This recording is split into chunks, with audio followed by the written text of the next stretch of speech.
오늘 말씀의 내용은 다윗의 군대 장관 요압이 뭔가 다윗의 마음을 바꾸기 위해서 꾀를 냅니다. 계략을 스스로 만들어서 계략을 이렇게 꾸며서 지금 뭔가 일을 행하고 있습니다. 그게 뭐냐면 지금 압살롬이 어떤 상태냐면 지난 큐티를 하신 분들은 아시겠지만 결국은 다말을 강간한 암논을 죽였잖아요. 파티에 초대해가지고, 그죠? 근데 그것도 아주 이 압살롬이 2년이라는 철저한 계획의 시간을 가지고 잘 준비했다가 이제 그렇게 해서 암논을 이제 잔인하게 첫째 형을 죽인 겁니다. 그렇죠? 그리고 이제 이 압살롬이 도망을 간 겁니다. 당연히 자기가 이제 잘못했다고 생각을 하니까. 그래서 압살롬이 도망을 갔고 이제 이 다윗의 자녀들 안에서는 지금 뭐 엉망진창이 돼버린 거예요. 그 가운데 1절에 보면 스루의 아들 요압이 왕의 마음이 압살롬에게로 향하는 줄 알고 뭔가 밑에 2절부터 계략을 짜는데 다시 말하면 다윗이 압살롬을 특별히 좀 사랑하는 게 있었습니다. 다윗은 압살롬을 뭐 여러 아들들이 있었습니다만은 특별히 압살롬을 좀 더 사랑한 것처럼 여겨집니다. 왜냐하면은 첫째는 암논이죠. 암논에 죽어버렸죠. 그 압살롬에 의해서. 둘째 아들은 길르압입니다. 길르압도 일찍 죽어버려요. 그리고 셋째가 이제 압살롬입니다. 셋째가 이제 그 압살롬이 다윗 특별한 사랑을 좀 받았어요. 그래가지고 지금 이런 어떤 막 복잡한 상황 속에서 압살롬이 저기 도망가 있으니까 다윗을 가만히 보니까 이 압살롬을 되게 아끼고 사랑했던 아들이야. 근데 하여튼 뭐 상황이 이렇게 돼가지고 저기 가 있으니까 안타깝게 여기는 그 마음, 불쌍히 여기는 마음, 압살롬 보고 싶어 하는 마음, 그 마음이 이제 압살롬이 딱 보니까 그게 느껴졌다 이 말이에요. 그래서 이제 2절부터 보면 드고아라는 곳에 가서 사람을 한 명 데리고 옵니다. 지혜로운 여인이라고 여기 나와 있는데 지혜로운 여인이라기보다는 좀 연기자 이런 느낌입니다. 연기하는 여자를 한 명 구했어요. 그래서 오래 슬퍼하는 여인같이 하고, 그리고 3절에 보면 왕께 들어가서 너 이렇게 말해라. 그러니까 뭔가 지시를 합니다. 왕이여 도우소서. 5절에 보니까 이제 다윗 왕이 이제 자초지종을 물어보죠. 내가 과부가 됐습니다.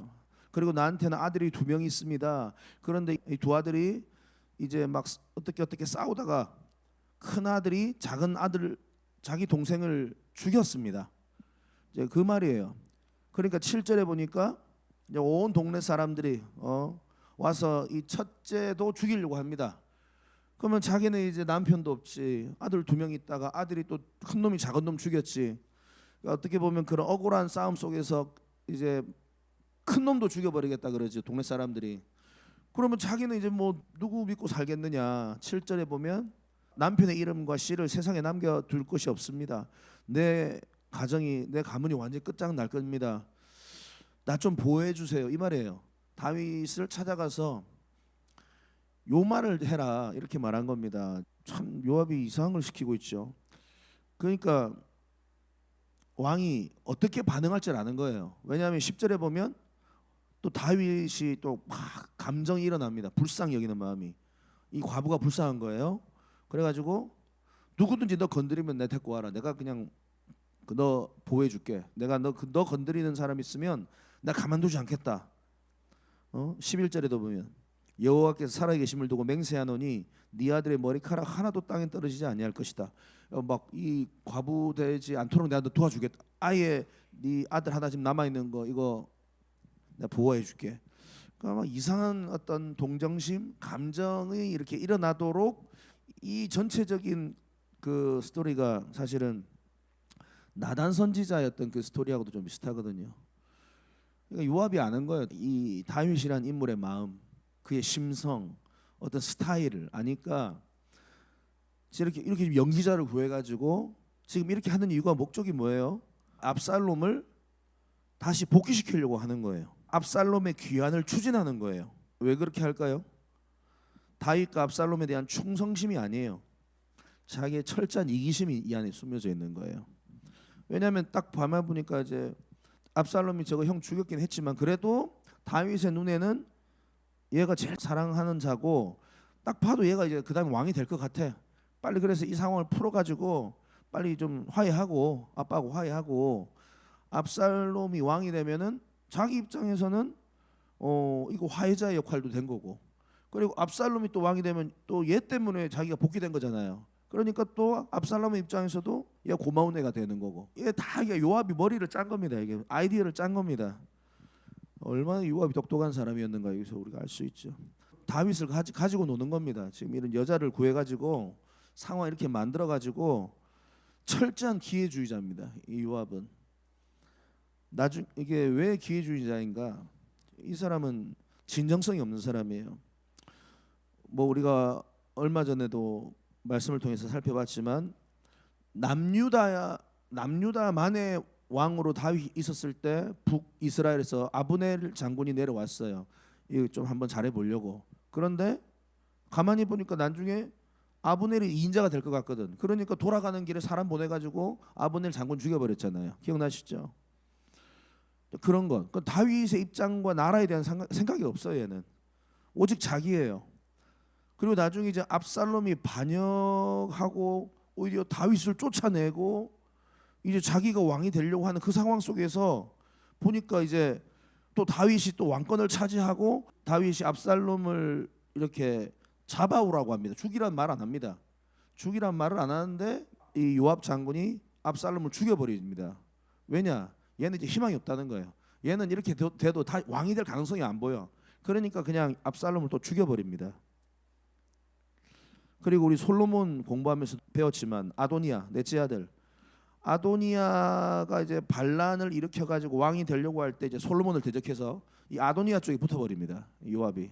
그러니까 또 나중에 솔로몬에 의해서 결국은 얘 죽게 되는 거예요. 여기 붙었다가 저기 붙었다가 하는 애가 요압이다. 요압. 결국은 그렇게 열심히 뭔가 항상 이렇게 머리를 짜내서 자기의 안위를 자신의 안녕을 보니까 한 명의 느낌도 나고 좀 그런 거예요. 그러니까 오직 그냥 자기가 살아야 돼. 그리고 자기가 항상 그 권력의 중심에 있어야 돼요. 여러분 하나님이 싫어하시는 모습입니다. 기회주의적인 태도, 자기의 이익을 위해서 하나님을 이용하는 자들, 축복을 받기 위해서 하나님을 이용하는 자들, 고난이 오면 언제든지 하나님을 배신하는 자들, 기회주의적인 신앙인들, 이거 오늘 우리가 조심해야 돼요. 한국 교회 안에도 이런 모습들 많아요. 겉으로는 우리가 하나님 참 사랑하고 하나님을 잘 믿고 뭐 그런 의미로 보여지지만 대형 교회 일부러 출석해가지고 자기 사업을 위해서 하나님을 이용하는 사람들, 뭐 어떤 청년들은 또 결혼하기 위해서 또 대형 교회를 일부러 또 찾아가는 모습도 있는 사람들도 있고, 또 교회 안이나 사람들에게 인정받기 위해서 일부러 봉사하고 직분을 감당하고 돈을 쓰고, 다 요압같이 간사한 자들의 모습들이 의외로 많습니다. 하나님을 의식하지 않는 거예요. 사람을 의식하고 물질을 의식하고 자신의 잘됨을 자꾸 생각하는 겁니다. 그러니까 하나님을 바라보고 신실하게 신앙생활하는 것을 없어요. 이런 모습들이. 사랑하는 성도 여러분, 오늘 우리가 혹시나 우리가 하나님을 이용하려고 하고 있지는 않는가? 하나님의 인정보다는 사람의 인정을 더 바라고 있지는 않는가? 사람들의 박수 소리를 더 우리가 바라고 있지는 않는가? 기회주의자적인 신앙생활의 모습이 있지 않는가? 우리가 한번 생각해 볼 필요가 있습니다. 마태복음 6장 24절에도 보면 한 사람이 두 주인을 섬기지 못할 것이니 이런 말씀이 있습니다. 혹 이를 미워하며 저를 사랑하거나 혹 이를 중히 여기며 저를 경히 여김이라 너희가 하나님과 재물을 겸하여 섬기지 못하느니라. 결국은 요압은 하나님보다 항상 권력이었어요. 하나님보다 돈이었어요. 하나님보다도 항상 힘이었어요. 하나님보다 더 혹시나 우리가 마음속에 품고 따라가고 있는 것이 있는가 한번 이 아침에 돌아보고 다시 한번 주님 앞에 우리가 신실한 마음으로 성실한 모습으로 그렇게 주님 앞에 신앙생활하는 저와 여러분 되시기를 바랍니다. 그리고 이렇게 지금 여인을 한 명 구해서 그에게 무슨 말을 해야 될지도 알려주고 그리고 다윗에게 보내서 다윗의 마음을 좀 흔들어 놓는 지금 이 스토리를 우리가 지금 말씀을 통해서 봤는데요. 그래서 그냥 다윗이 이 여인의 말을 또 들으니까 막 걱정하지 마, 내가 도와줄게, 내가 보호해줄게, 막 그렇게 얘기하잖아요. 근데 지금 다윗이 지금 이렇게 말하고 이렇게 뭔가 왕노릇 어떻게 보면 그죠? 내 왕이야, 내가 뭐 이렇게 해줄게. 지금 이런 쓸데없는 동정심, 쓸데없는 감정적인 모습들이 지금 나오고 있습니다. 이것은 뭘 지금 나타내고 있냐면 지금 자신의 잘못에 대해서는 아주 민감하지 못하는 거예요. 자신의 연약함에 대해서는 아주 둔감한 거예요. 그런데 타인의 잘못에 대해서는 아주 민감한 거예요. 그러니까 이 여인을 괴롭히려고 하는 그 타인에 대해서는 아주 자기가 뭔가 내가 얘네들은 다 나쁜 인간들이구나. 얘네들 내가 다 혼내줘야겠다. 그러니까 이 타인의 잘못에 대해서는 아주 민감하게 지금 다윗이 반응하고 있는데 실제적으로 지금 자신의 실수, 자신의 허물, 자기가 잘못에 대해서는 지독할 정도로 자기에 대해서 무감각하고 있어요. 우리 그리스도인들에게 이러한 잘못이 있을 수 있습니다. 나단 선지자가 왔을 때도 똑같은 거 아닙니까? 자신의 범죄를 지적하기 위해서 부자하고 가난한 자 얘기하잖아요. 그때 다윗이 어떻게 합니까? 이 쓸데없는 동정심은 또 살아있어요. 감정은 살아있어요. 그래 그 부자 데리고 온나 내가 죽여버리겠다 이렇게 하잖아요. 그런데 알고 봤더니 그 사람이 자기라. 그러니까 이 여인의 이야기를 들으면서 그 이야기 끝나기도 전에 피해 복수를 내가 해주겠다. 쓸데없는 감정이에요. 지금 다윗은 이런 부분에서 자기가 막 분노할 게 아니라 뭐에 대해서 분노해야 돼요? 자신의 허물을 보고 분노해야죠. 자신의 잘못을 지금 보고 객관적으로 빨리 파악하고 하나님 앞에 회개할 거 있으면 회개하고 정리할 거 있으면 정리할 게 얼마나 많은데요 지금. 근데 다윗은 그런 것들에 대해서 지금 우리 저번에도 제가 말씀을 드렸지만 자녀의 잘못과 지금 이런 깨어진 가정 안에서 무관심하고 있는 아버지예요. 영적으로 너무 눈이 어둡습니다. 너무나 지혜롭지 못한 모습이 보입니다. 어리석은 동정심만 가득해요. 지금 사실은 암논, 다말, 압살롬 자기가 아버지로서 미연의 그런 감정들 자녀들 사이에 어떤 모습들을 알았더라면 이 살인 사건이 일어나지 않았습니다. 맞죠? 근데 그것도 막 일어나도록 내버려뒀죠. 그래가지고 2년 동안이나 압살롬이 살인 계획을 하고 있었잖아요. 그것도 놓친 거예요. 그리고 왕자들 다 가가지고 암논만 죽여버렸잖아요. 그것도 다윗이 놓쳐버렸고 그리고 이제 압살롬이 도망을 가버렸잖아요. 그러면 지금 다윗이 어떻게 해야 돼요? 방치해도 되겠어요? 다윗이 찾아가야지. 찾아가가지고 혼낼 거 있으면 혼내야지. 영적으로 훈계해줘야죠. 회개하게 만들 부분이 있으면 회개하도록 말해줘. 그리고 나도 사실은 아버지로서 잘못한 게 있다 미안하다 그 얘기 해야지. 그러니까 뭔가 잘못되어지고 이렇게 엉망이 되어져 버린 그 상황을 풀어내야 되는데 그런 작업이 없습니다. 계속 방치해 두는 거예요. 쟤도 방치, 얘도 방치, 쟤도 방치. 그러니까 지금 요압이 이렇게 하고 있는 거 아니에요. 지금 사실은 지금 요압 때문에 어떻게든 만나게 되는 겁니다. 이 상황을. 사랑하는 성도 여러분, 우리에게 이런 영적인 어리석음, 영적인 눈이 어두워지는 상황으로 가지 않도록 늘 우리가 영적으로 깨어있는 주의 백성들 되시기를 바랍니다.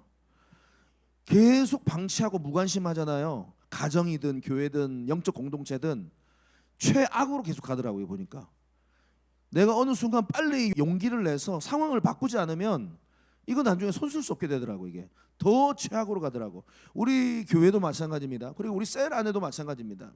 교육부 안에도 마찬가지입니다. 영적 리더는 이거 놓치면 안 됩니다. 그냥 모르겠다 하고 그냥 하지만 또 쓸데없는 동정심은 남아있고 얼마나 멍청한 모습이에요. 다윗이 이때 이 시기가 다윗의 인생에서는 제일 영적으로 어두운 시기였던 것 같습니다.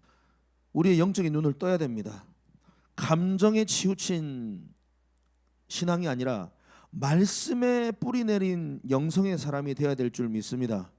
그래서요, 이런 상태가 되지 않도록 먼저 목회자인 저부터, 그리고 우리 모든 셀 리더, 또 우리 특별히 장로님, 그다음에 원로 목사님, 사모님, 우리 교육부도 마찬가지고요.